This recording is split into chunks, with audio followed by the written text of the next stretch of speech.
እውነቱ ማን ጋር ነው? ወጣ አልሚ አሁን እብደትሽን ተይና ተነሽና እንሂድ። ልጆች በተለያየ ቦታ ማሳደግ የሚያመጣው መዘዝ። አባት ደህና ነው? ደህና ነው። ወደዚህ ስትመጣ ላየህ? አዎ ተደብቄ ነው የወጣሁት። ዝም በለው እባክህ። አሁን በላ አድርጊና አሪፍ ስራ እንሰራለን። ያለ ፍቅር ያደጉ ህፃናቶች አዎ አቃጥራለሁ ብትል ፈነካክታለሁ። ልጆችን በተናጠል ማሳደግ መከራው ብዙ። በተለይ እናት ጋር ማደግ ያለባቸውን ህፃናቶች በአባት እጅ እንዲያድጉ ማድረግ የክፉዎች ሁሉ ክፋት ነው። ገና በህፃንነታቸው አልባሌ ቦታ እንዲውሉ የሚያደርገው አብዛኛው አባት ችላ የማለትና የትላንቱን ያሳለፈውን መልካም ሆነ መጥፎ ተግባሩን በወኔ በመናገሩ ነው። ታሪካችን የሚጀምረው ግራ የተጋባ አባት ከእንቅልፉ ሲነቃ ነው። ይህ አባት መምህር ይበቃል ይባላል። ድሮ በማስተማር ምግባሩ የተከበረና ተወዳጅ ነበረ። አረቄ ከመጠጣት ሱስ በስተቀር ሌሎች ሱሶች የሉበትም። እሱም ቢሆን ትልቅ ልጁንና ሚስቱን ከቤት እንዲወጡ አድርጓቸዋል። ይህ ብቻ አይደለም፣ የሚወደውን ስራ ሊያስነጥቀው ጫፍ አድርሶታል። ከሱ ጋር ያሉት ሁለት ትናንሽ ልጆች ሁል ጊዜ ይነታረካሉ። እንዴ ወንድሜ ልትሄድ ነው? ኳስ ሜዳ ደርሼ ልመጣ ነው።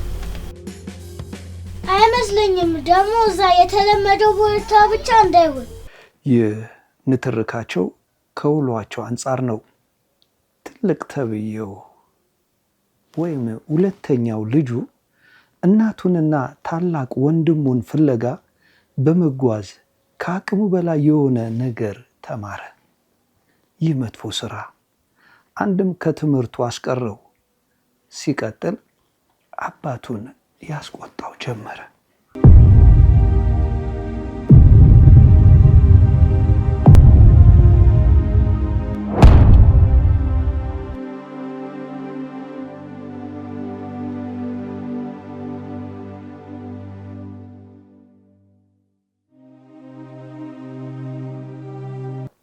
መምህር ይበቃል ከእንቅልፉ ከተነሳ በኋላ ልጆቹን ቁርስ አብልቶ ወደ ስራ ለመሄድ ይነሳል። ወደ መኝታቸው ሲሄድ አስቸጋሪው ልጅ በድንጋጤ ያየዋል። የሰራው ስራ እንዳይታወቅበት እየታገለ አባቱን ያያል።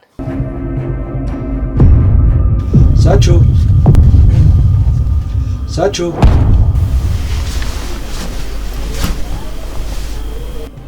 ምን እየሰራ ነው? ምንም። አባቢ ስራ ልትሄድ ነው? አዎ ስራ ሄጄ እመጣለሁ። እናንተ እዚሁ ትጠብቁኛላችሁ። ይህ ደግሞ ከጎረቤት ጋር የምትጨቃጨቁትን የምትነታረኩትን ነገር አቁሙልኝ። ስሞታ ይዛችሁብኝ አትምጡ። አሁን ተነሱ። ቁርስ ተዘጋጅቷል። ቁርስ ትበላላችሁ። እኔም ሽንት ቤት ደርሼ መጣሁ። ይሁንና ሳንቾ ትዕዛዙን ችላ በማለት ወደ ውጭ ይወጣል። በመስኮት የወረወረውን ቦርሳ አንስቶ እየፈጠነ ይሄዳል። የሚሄድበትን የሚያውቅ ወንድሙ ብቻ ነው። ተው ቢለውም አሻፈረኝ ብሎ ሄዷል። እንደውም ዝቶበታል። እነሱ እኩዮች አይደሉም። ሲጀመር አይጠቅሙህም። ምን አገባ? ደግሞ አባቢ ሲመጣ እናቴ ጋር ሄዷል ብትል ያው እመታለሁ። የሄደው ወንድምየው ጋር ነበር። ይህ ማለት ታላቅ ወንድም አለው። የሁሉም ታላቅ ወንድም። ዳቦ ይሁን ብስኩት፣ ሻይና ብስኩት። ወንድሙን ካገኘው በኋላ ቤት የተዘጋጀለትን ቁርስ ትቶ ከወንድሙ ጋር ጮርናቄ አዘዙ። አሪፍ ነገር እንሰራና ለማዘሩ የሆነ ነገር ይዘንላት እንሄዳለን። እሺ። የሚሰሩት አሪፍ ነገር ምንድን ነው? ለማዘሯስ ይዘውላት የሚሄዱት ምንድን ነው? ይህ ነው ለታላቅ ልጅ አሪፍ ነገር። ሕፃኑን ሌብነት ማስተማር ነው አሪፍ ነገር። እሱ ለእናቱ አሪፍ ነገር ይዞ ሲሄድ ለዚች ሻይ ነጋዴስ ምንድን ነው የሚሆነው? ከቦርሷ የሰራችውን ብር ስታጣ ምንድን ነው የምትሆነው? ሁለቱ የመጣላቸውን ብስኩትና ሻይ እያጣጣሙ ይበላሉ። ለሌላም ስራ ይዘጋጃሉ። ሻይ ነጋዴዋም ምንም ሳታውቅ በፍቅር ታስተናግዳቸዋለች። ላላችሁ እኔም ሽንት ቤት ደርሼ መጣ።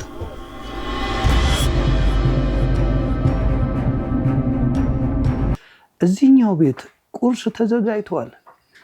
ሳንቾ ሳንቾ፣ አንተ ሳንቾ! መምህር ይልቃል ልጆቹን ቁርስ ብሉ ለማለት ወደ መኝታ ክፍላቸው ሄደ። ሳንቾ የለም።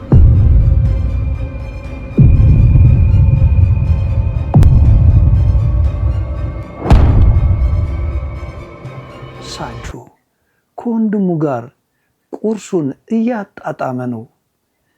ጮርናቄውን ይገምጣል፣ ሻዩን ፉት ይላል። አንድ አትክልት ተሸካሚ የዕለት ጉርሱን ደፋ ደፋ እያለ የሚያሳልፍ በመንገድ ሲያልፍ ተጠቋቆሙበት።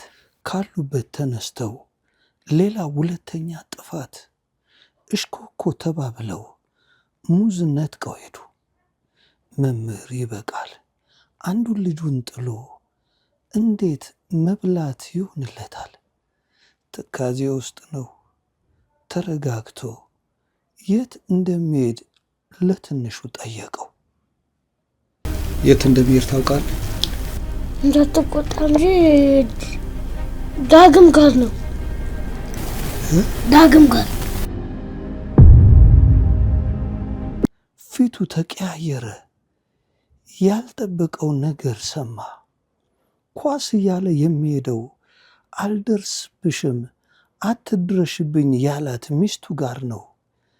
በዚህ ላይ ውሎ ለትዳራቸው መፍረስ ምክንያት የሆነው ትልቁ ልጁ ጋር ነው። ካለበት በንዴት ተነሳ። ቤቷ ሄዶ ሊተናነቃት። ሁለቱ ሌብነታቸውን እንደቀጠሉ ነው። አንዲት ሰራተኛ የቸኮለች ሴት ስልኳን እየነካካች ገፍትሯት ከግራና ከቀኝ አዋከቧት። ተናዳ ብትሰድባቸውም የሚፈልጉትን ከማድረግ ያገዳቸው የለም። ከቦርሷ ብር ወሰደባት። ይህች ሴት ብዙ ነገር አስባ ይሆናል። የተደወለላት ስልክ ከገንዘብ ጋር ተያያዥነት ቢኖረውስ? የቤት ክራይ ክፈይ ተብላ ቢሆንስ? ልጅሽ ታሟል ተብላ ቢሆንስ? እናትየው ሆስፒታል ገብተው ቢሆንስ? ሌላው ቢቀር ታክሲ ውስጥ ገብታ የምትከፍለው ብታጣስ? ለእነዚህ ልጆች ምናቸውም ነው። ፍላጎታቸው ወደ ቤት መሄድ፣ ፍላጎታቸው እናታቸውን መንከባከብ ነው። ግን በዚህ አይነት መልኩ እንዴት? ሱስ ውስጥ የገባ ሰው ብርን ቢያገኝ ከሱሱ ለመላቀቅ ይከብደዋል። በሄድክበት እጅ አያርፍም። እነዚህ ልጆች አትስረቁ የሚለውን ሕግ አፍርሰዋል። ወደ ቤት ነው የሚሄዱት። ቤት ሲገቡ እናታቸው በጽኑ ታማለች። ትንሹ ወደ እናቱ፣ ትልቁ ወደ ስራው። ይህ ሁሉ ለእናት ፍቅር የተከፈለ ዋጋ ነው። ግን ስተቱ የሌላኛውን ፍቅር ነጥቆ ወደዚህ ማምጣቱ ላይ ነው። የፈለገ የሚጥም ነገር ብትሰራ፣ የፈለገ ፈዋሽ ነገር ብታመጣ፣ ሌላውን በመበደል መከራው አንተ ላይ ይሆናል። ይህ ቤተሰብ እንዲህ ነው። የትልቁ ልጅ ምግባር አባትየውን አስቆጣ። ልጁም እንደዛ የሆነው አባትየው የአረቄ ሱስ ስለነበረበትና ሰክሮ በመግባቱ ነው። አባት ልጁን ሲያባር እናት ተከትላ ወጣች። እናት ስትወጣ ደግሞ ሳንቾን አፈቀችው። እየተደበቀ መጥቶ እናቱን ያያል። እናትየውን በማየት ውስጥ ደግሞ ወንድሙን አገኘ። ወንድሙ ደግሞ በሌብነት ውስጥ ነው ያለፈው። የሰሩትን ምግብ አቅርበው እናታቸውን ሊያስደስቱ ቢሞክሩ ከ3 በላይ ጎርሳ ደስታቸውን ልትመልስ አልቻለችም። ያ ሁሉ ሩጫ፣ ያ ሁሉ መጣደፍ ለ3 ጉርሻ ኖሯል። የ4 ሰዎችን ፍቅር መንጠቅ፣ ኑሯቸውን ማዛባት ለ3 ጉርሻ ኖሯል። 3 ጉርሻ ትተዋት ወጡ። የሌላውን ቤት ፍቅር ለመንጠቅ መምህር ይበቃል በሩን ከፍቶ ገባ። ቤቱን ጎበኘ። ወደ መኝታ ክፍል ሲገባ ያየውን ማመን አቃተው። በአንድ መናጢ ልጅ የተነሳ የተበተነው ፍቅር ክስት ጥቁር ብሎ ተኝቷል። የመጣበትን ሁሉ ረሳ። ገላዋን የታቀፈው ፀጉሯን እያሻሸ ውዴ ያላት የልጅነት ፍቅሩ እንባው መጣ። በትግል ይዟት ሊወጣ ፈለገ። ተማሪ እያሉ እሱ ታሞ እሷ በግድ ሐኪም ቤት ይዛው እንደሄደች ሁሉ ምን ያደርጋል፣ የሚጠላው ልጁ መጣ። አመናጨቀው፣ አዋረደው፣ ገፈተረው። መምህር ይበቃል ወደቀ። እናት እንዲመጣ የናፈቀችው ባሏ በልጇ መገፍተሩ አሳመማት። አልሄድም።